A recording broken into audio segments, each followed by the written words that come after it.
Hey, good evening, everyone. Good evening again on Tuesday's Thoughts. Excuse me. Hope everybody's well on this very cold, wet night, winter's night, I should say. Trusting everybody is keeping warm as much as we are having to brace the cost of living crisis and high energy bills, but I hope that somehow we are keeping warm and so forth. So we'll welcome you this evening, whether you are watching live or on catch up this evening for another session. We're continuing our topic looking at, are you stuck in a dating rut? As somebody said to me, thank you, sound engineer. Somebody said to me that they're not really bothered about that. They're quite happy with their pets at home. But you might know somebody who is stuck in the dating rut, and maybe you can forward this on to them if it's of any use.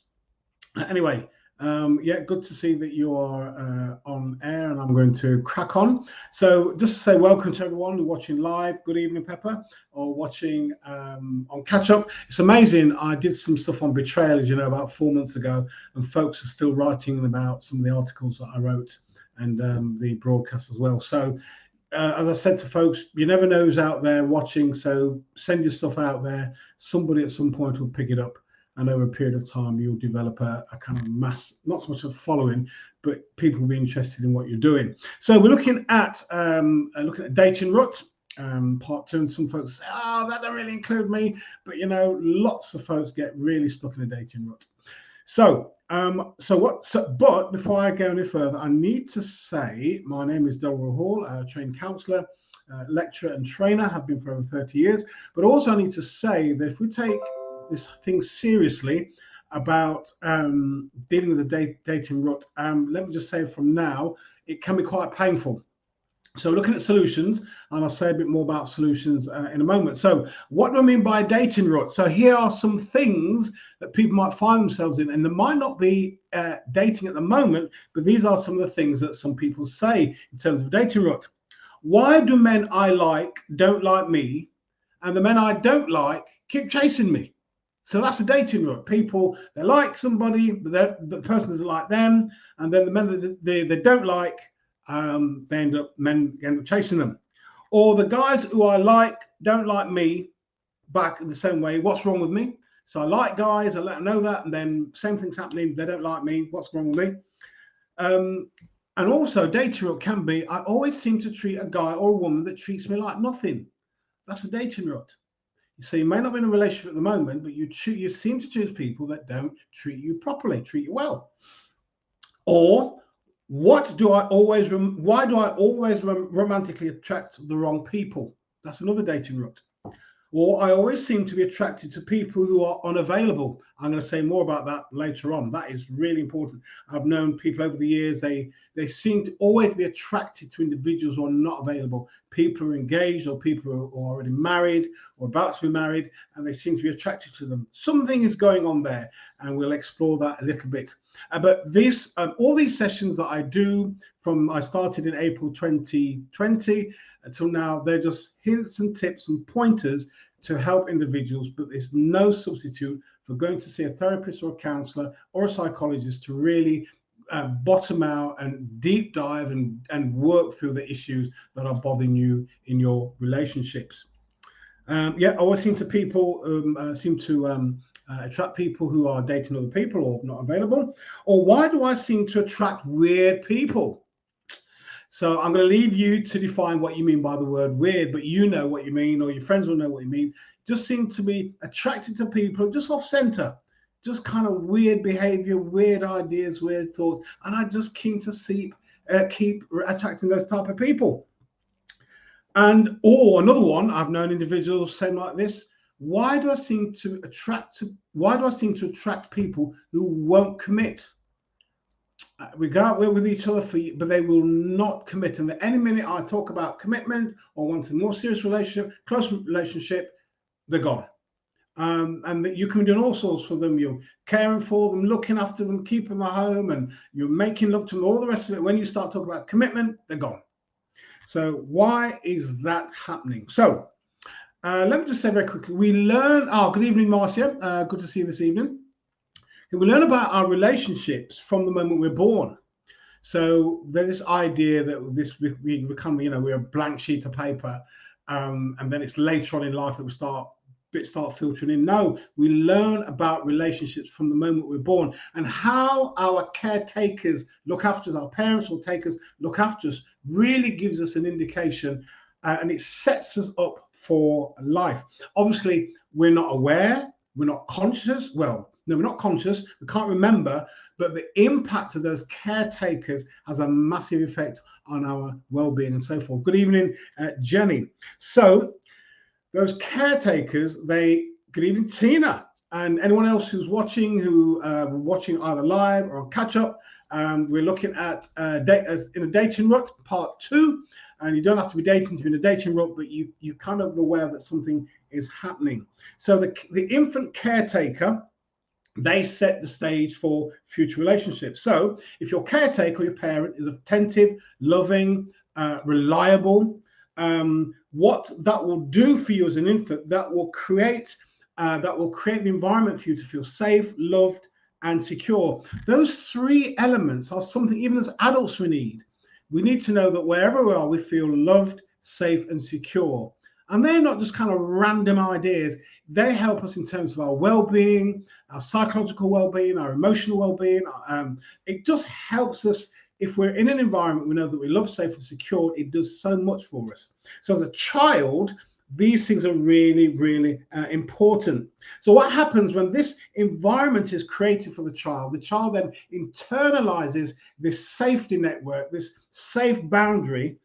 And what that does to the child, it instills in the child confidence, autonomy. That means self-direction. And it means that they can explore the world because they know it is safe to do so. Sometimes when people are really, really timid about exploring the world, the reason why they're so timid, quite often it has its early roots in their childhood. So if all that stuff I've said before is absent, the child is timid, insecure in their relationships, and the world is an insecure place. What they do, they keep going back to the caretaker for safety and security, but the caretaker themselves are insecure, and anxious, and the cycle just keeps perpetuating. So there's 4 main factors in healthy security. As I said before, feeling loved, safe, free to explore, and development of healthy boundaries. If we are not feeling safe in the world, we will not explore what's happening in the world. We won't leave the edge of our safety zone because the world is too much of a frightening place. And I can't explore it because something might happen to me. And I was a lot like that until the age of 30, really anxious. And I remember being away in St. Lucia just before my 30th birthday and making a pact with myself that if I continued living how I was living, being scared and anxious, I would not enjoy life at all. Because up to that time, I was what we call cautious Clarence. If the I's weren't dotted and the T's crossed, I wouldn't venture away from my safety zone. So this whole thing about the 4 factors, feeling loved, safe, free to explore, development of good boundaries, that's the ideal. And one of the things, we live in a real world. And I hear people say quite often, well, Delroy, it shouldn't be so. Things shouldn't be like this. It shouldn't be so. And maybe you're right. But I always say, let's work with what we have. That's a more sure foundation than hoping and wishing and thinking that the world was better or the situation was better. This is what it is. This is what we have to deal with. Let's see what we can do with it.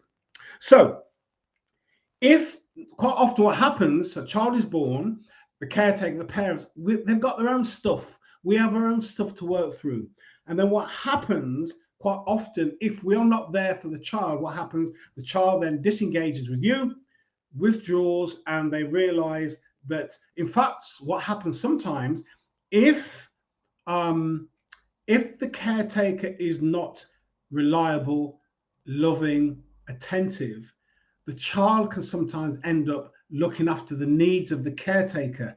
That is not good, because then that child grows up thinking they have to be looking after everybody else, and they're anxious, they're insecure, and they have lots of problems around anxiety, which can then lead to problems with sleeping, problems in relationships, problems with food, problems with digestion. There's a whole heap of things that can go on if the caretaker is not attentive and with that child at that particular time. So, so in fact, one of the things that happens with young people, and I might have said this in one of the earlier broadcasts I did, if I had £1 or a fiver for every child who was raised in a home that parents weren't available, and could be they were pursuing their careers and all sorts, and then I would say to a child, how did you deal with being left?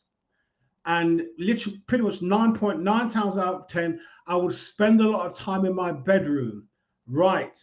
What would you do in your bedroom? Now, for boys, quite often it's video games. They spend hours on video games. But for lots of boys and girls, I would say to them, I bet you read. Yes, I read a lot. And what did you read? Science fiction, fantasy stuff. Do you know why? Yes, I was escaping the terror of my household. It's as common. It's so common. Children find a place to escape the pain of the home in which they're in, and quite often it's in science fiction, it's in fantasy that takes them out from the real world and brings them into another world. And then what happens quite often is the emotional world is not developed, and they fly it into their head because it's a lot safer.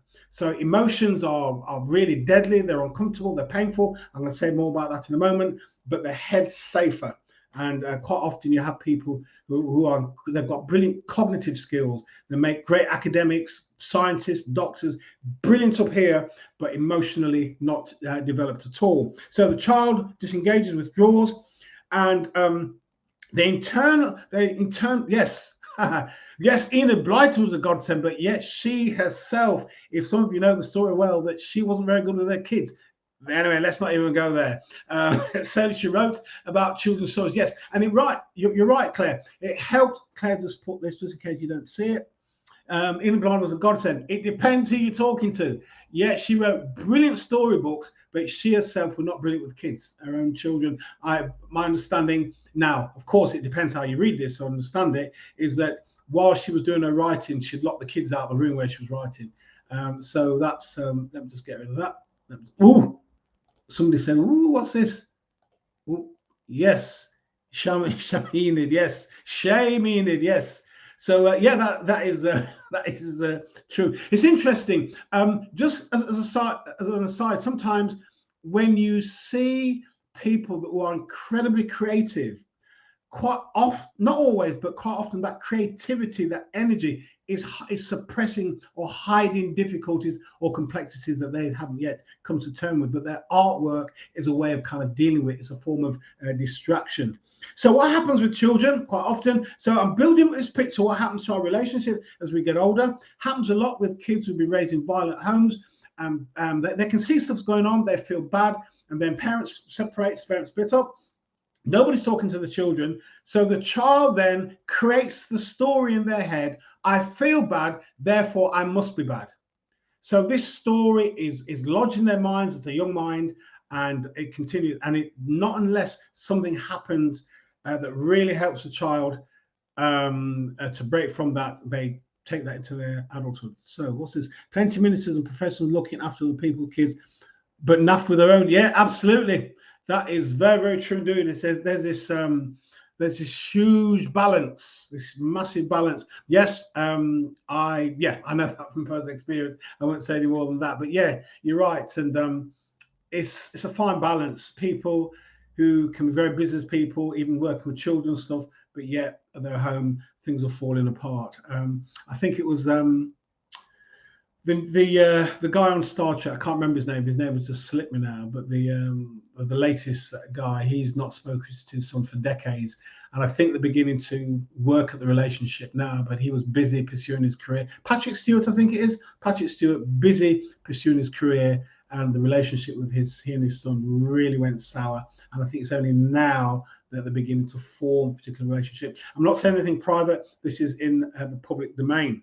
So remember some time ago, I spoke about the attachment styles, and I don't want to get too much into that now, because there is I can't remember which one it was, but I did a series on attachment, that how we bond with our caretakers forms how much we will bond with other people in the world. So there's 4 types. The healthiest is secure, whereby our caretakers, our parents, were there, they were reliable. No, I'm not talking about being spoiled, but they were there, they were reliable, they were consistent. They kind of knew when we were struggling. They kind of intuitively knew what to do with us. So that created a great environment for us. So we grew up safe, confident, able to face the world, confident in careers, education, and so forth. That's the healthiest and the best one. The avoidant is the child doesn't feel so safe to explore the world because parents quite oftentimes was unresponsive and quite insecure. There's the anxious type, the insecure attachment. They cling to parents because there's this fear of rejection. So if parents have not been consistent, as I said before right at the beginning, this session might be quite difficult, but I'm hoping I say it in a way that we can hold it and then kind of move on from it. Children kind of cling quite often. There's this fear of rejection, so they become almost like a burden to the parents because they just fear rejection, so they hold on to them as much as they can. And then you've got this thing called disorganization, lack of emotional response from the caretaker, the caregiver, which leads to disorganization in terms of feelings and behavior, and chaotic relationships in the adult child. So as I said before, I've done stuff on that already. There's lots of stuff that you can look at yourself just to find out what type of attachment style that you have. So these are some of the things that you can good to look at in terms of our kind of solutions. There's one I'm going to leave till next week. Or maybe a couple of them leave till next week. So I want to really explore it. Yeah. Good evening, Jerry, and anyone else who's watching either live or on catch up. So one of the things that you can do, I think I said this last week, you can look at your relationship patterns and literally get a sheet of paper. I've been out with 6 guys or 6 women over the last 2 or 3 years or whatever it might be, and look at look at the trends, look at the characteristics and the patterns. Are there themes? And you can explore this through journaling, this whole thing about writing down themes, even if, for example, because I'm going to say it in a moment. So one of the things is that you do this analysis. So you're really committed to this. You do this analysis, and then you write a list of traits. And what you can literally do on the other side of the paper, you write, how can I deal with this? How can I overcome this? If it's too much, then you go and see, I would say you then go and see a counselor. But you can do a certain amount of work, but it takes time, patience, dealing with some uncomfortable stuff, which I'm going to be talking about in a moment. So you work through the difficulties either through journaling or seeing somebody. That's one. One of the things you may need to do in terms of looking at the patterns is, I've said, come out of your comfort zone and be in a fear zone. I'm going to pause here for a moment. We're going to have a commercial break. Jenny has asked a question or made a statement. Yes, escapism through reading about fictional worlds or watching films or entertainment has always been a way people cope with traumatic reality. What do you think about people?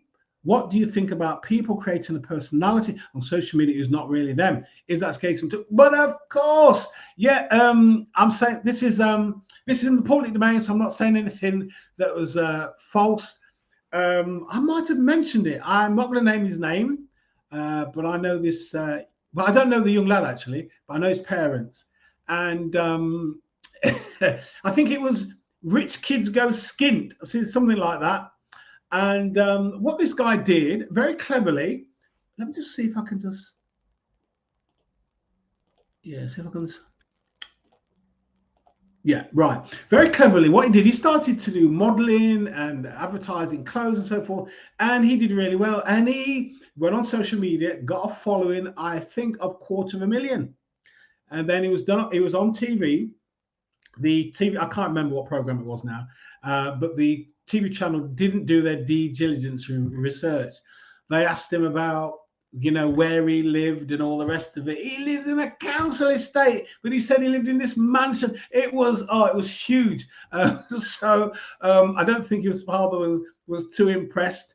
But as I said, this is not private. It's in the public domain. The people are going to remain nameless because they are friends of mine. But yeah, you're right. They can create a personality on social media who's not really them. And I think for lots of young people, in particular, when they're caught up in this world of social media.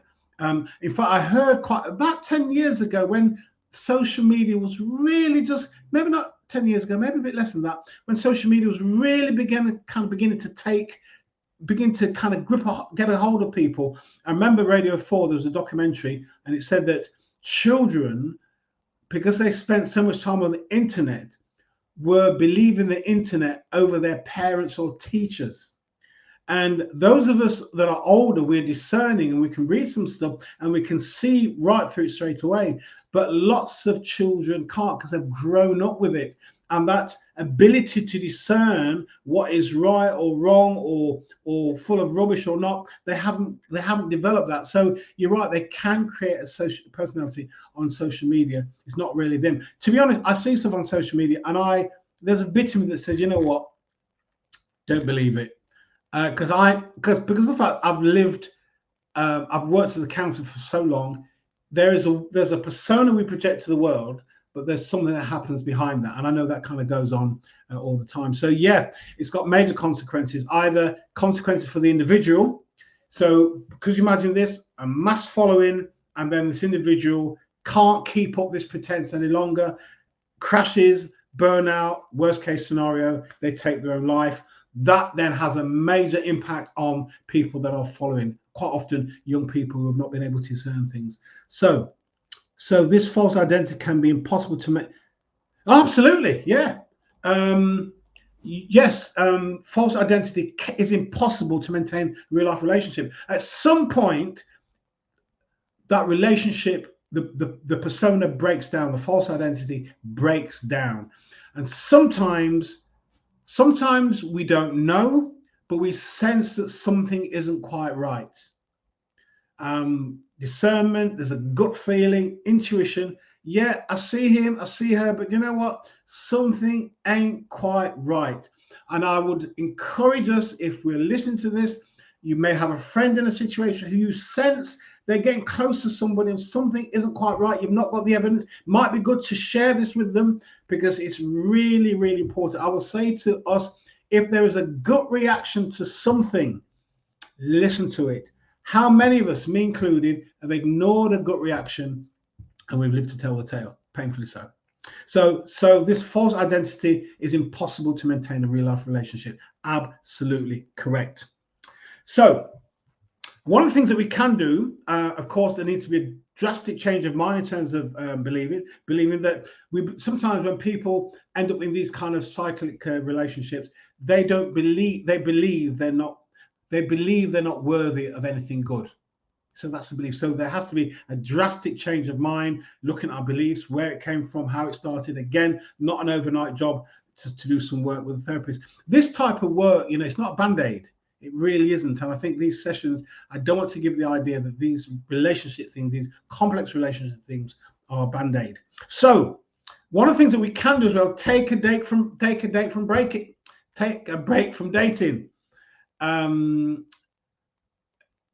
Sometimes we just need to be on our own. And I've met people in their 20s, 30s, they have never been on their own. That's something majorly going on. You need that space and time just to assess what's going on. But there's possibly a reason for what might be taking place. So I want to spend a bit of time, and I want to finish on this, the last few minutes. Being attracted to unavailable men or women might mean that you are unavailable. That might be the issue. Facing ourselves is difficult, but necessary if we are going to progress in life. Remember that quote by Benjamin Hardy, progression begins with honesty.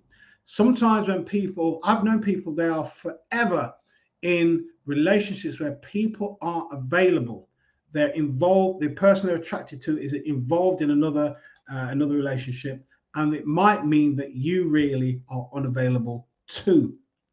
The patterns. So this now, this is difficult because if you don't realize that, what we keep doing, we keep repeating the same thing. But there has to be a moment of realization, not that I'm attracted to men or women that are unavailable. I myself am not available for a relationship. In the world of extreme busyness and distraction, sometimes we are too busy and honest to look at ourselves. So I've suggested some solutions, and sometimes when people come for therapy, they want it to be done quick. But most of us know, either you're listening live or on catch up, that relationships are complex. And we can't put a band-aid on something that is so complex. Getting to the real problem is crucial, so at least we can have a half decent future and not have a past that's really kind of terrorized us. I want to just listen to the words of Simone Reiter in an article that she wrote, The Pattern of Relationships with Unavoidable Men, The Hard Truth. When you are getting involved with someone unavailable who cannot give you any time, care, and attention, you are unavailable for someone who wants to love you and be there for you. Listen to this again. When you are getting involved with someone unavailable who cannot give you any time, care, and attention, you are unavailable for someone who wants to love you and be there for you. This is some more stuff that she said. Listen to this. Where are we? Let me just get it up for you. Okay. Oh, here we go. Okay. So, when you are fantasizing about someone from a distance without having those feelings reciprocated, you are unavailable for someone who could be right with you now. When you are entangled in virtual relationships that only exist through emails or texts or getting a buzz out of it, you are unavailable for a real relationship with someone who can be physically present with you. When you are angry and resentful at your ex, hunting him down on social media, unable to let go, you are unavailable for a new loving relationship that could be happening right now. When you are unhappy in a relationship, but complaining and not able to take a stand for yourself and let go, or even maybe escaping by fantasizing with others, or even having an emotional or physical affair, you are unavailable for something that could be giving you real joy and satisfaction. Let me leave you the link of that. If you want to look at that, I'll leave you the link and then you can have a look at it. Brilliant piece of work. There you go. There's the link. I've just sent it to you. Yeah. So on Facebook and YouTube, if you want to go onto Facebook, LinkedIn, I just think it's a brilliant article. Quite often when people, when they are continually attracted to somebody who's available, it's they themselves not available, and being attracted to somebody who's unavailable is safe. But for us to progress, this is, okay, we're talking about relationships. I'm going to wrap this up. We're talking about relationships, but this could be anything. We all have a comfort zone. I might have shared this before, but I'm going to share it again. We start off with a comfort zone. We're in the center. That's our comfort zone. The next zone around that is the fear zone. For us to learn, we need to go to the edge of the comfort, the fear zone. We need to get into the fear zone and start experiencing things outside our comfort zone. If we stay in the fear zone long enough, we deal with the uncomfortableness, we deal with the unpleasant emotions. If we stay there long enough from the fear zone, we then go into the next zone, which is called the learning zone. We start learning about ourselves, learning what's happened to us, learning to see the world differently, learning aspects about ourselves. When we do that and start to apply the new learning, we then go into what they call the growth zone. We start to grow. We've left the comfort zone behind. We've grown. We're exploring new things. We're embracing new things. We're open to new things. And then the final zone around that is transformational. All this takes time. Yes, it's not a band-aid. And quite often in therapy, people want solutions, and sometimes solutions are fine, and that's what people need to kind of get through. But some people need to know the history, so they really want to spend the time and money to get to the bottom of this.